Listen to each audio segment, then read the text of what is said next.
এভাবে আপনি আজকে আমাদেরকে যেভাবে আনন্দ দিয়েছেন এভাবে সবসময় সবাইকে আনন্দ দেবেন। আর আমার ভিডিও যারা দেখবেন সবাই এরকম সৌদিয়া পরিবহনে আসবেন। খুবই নিরাপদ এবং সুন্দর আনন্দময় জার্নির জন্য সৌদিয়া পরিবহন অনন্য। ওনাদের সৌদিয়া স্টাফগুলো খুবই ভালো মানুষ এবং ফ্রেন্ডলি। ধন্যবাদ শরীফুল ভাই, ধন্যবাদ আবার। আসসালামু আলাইকুম দর্শক, আমরা এখন কক্সবাজারের যে চকরিয়া পার হয়ে ঈদগাহের একটু আগে আগে আছি। ঈদগাহ কিছুক্ষণ পরে হয়তো আমরা ঈদগাহ বাজার পার করব। তো এই মুহূর্তে অনেক সুন্দর পরিবেশ। আর আমার পেছনে যিনি বসে আছেন হাস্যোজ্জ্বল, ইনি হচ্ছেন আমাদের আজকের সফরের যে বাস, সে বাসের সুপারভাইজার শরীফুল ভাই। খুবই ভালো মানুষ, খুব প্রাণবন্ত একজন মানুষ। খুব মুখে হাসি লেগেই থাকে এবং খুবই বিনয়ী। প্রত্যেকটা যাত্রীর সাথে উনি খুবই সুন্দর ব্যবহার এবং আচরণের মাধ্যমে মুগ্ধ করেন। আর শরীফুল ভাই সৌদি বাসে আছেন দীর্ঘদিন ধরে। উনি শিফটিং ডিউটি, কখনো চট্টগ্রাম থেকে কক্সবাজার, কখনো ঢাকা থেকে কক্সবাজারে উনি যখন যেখানে ডিউটি করেন তিনি চলে যান। আর তার সাথে তো কথা, আপনাদের যে সাক্ষাৎকার দিলাম সেটা আপনাদেরকে শোনালাম। প্রথমে আমি ভিডিও কাট করে ওটা প্রথমে এই কথাগুলো সামনে দিয়ে দিয়েছি।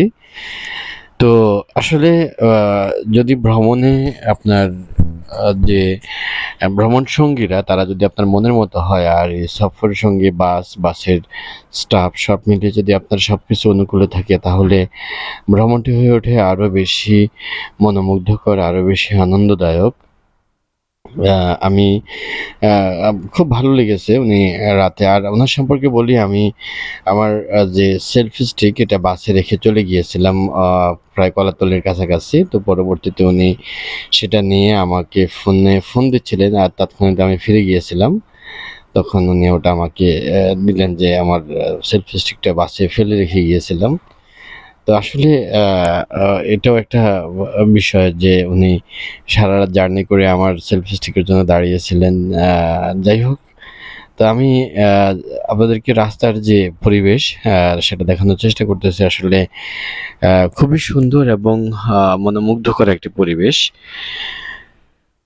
দেখতে পাচ্ছেন। আর মেঘলা আকাশ, সকাল, নির্মল সকাল। আর রৌদ্রোজ্জ্বল যে রোজ সূর্যকিরণ সকালের, সেটি কিছুটা ক্যামেরায় বোঝা যাচ্ছে। তো এটি আসলে খুবই সুন্দর নাতিশীতোষ্ণ ওয়েদার। যদিও আমাদের বাসের ভেতরে একটু ঠান্ডা বেশি লাগছিল, আমরা কম্বল গায়ে দিয়েই ছিলাম বাসে। তারপরেও বাইরের পরিবেশ প্রকৃতি দেখে মনে হচ্ছে যেন সেই জায়গায় আমরা যদি নেমে একটু হাঁটতে পারতাম। তো যেহেতু দূরপাল্লার বাস, সে সুযোগ নেই, তাই আপনাদেরকে ক্যামেরার মাধ্যমে দেখানোর চেষ্টা করতেছি। আমার কাছে ভালো লাগতেছে আসলে বাস থেকে কিংবা গাড়ির জানালা দিয়ে বাইরের জগৎটাকে এতটা সুন্দর মনে হয়, সত্যি প্রাণ ছুঁয়ে যায়। এবং প্রাণ ছুঁয়ে যাওয়ার মতোই এইখানকার পরিবেশ। তবে এর আগের যে রাস্তাটি চকরিয়ার পরে দুপাশে পাহাড়, মাঝখান দিয়ে রাস্তা, সেটি আরো ভালো লাগে। তখন আমি ঘুমিয়েছিলাম, দেখাতে পারিনি। তো এই মুহূর্তে আপনাদেরকে দেখানোর চেষ্টা করতেছি। যারা কক্সবাজারে আসবেন, অন্তত চকরিয়ার পর থেকে না ঘুমিয়ে রাস্তার দুপাশের প্রকৃতিকে দেখার চেষ্টা করবেন। ভালো লাগবে আমার মনে হয়। আমি যেহেতু আমার ভালো লেগেছে, আপনাদেরও ভালো লাগবে। তো বৃষ্টি একটু বাড়ছে। আর জানি না কক্সবাজার পর্যন্ত আসলে বৃষ্টি পাই কিনা।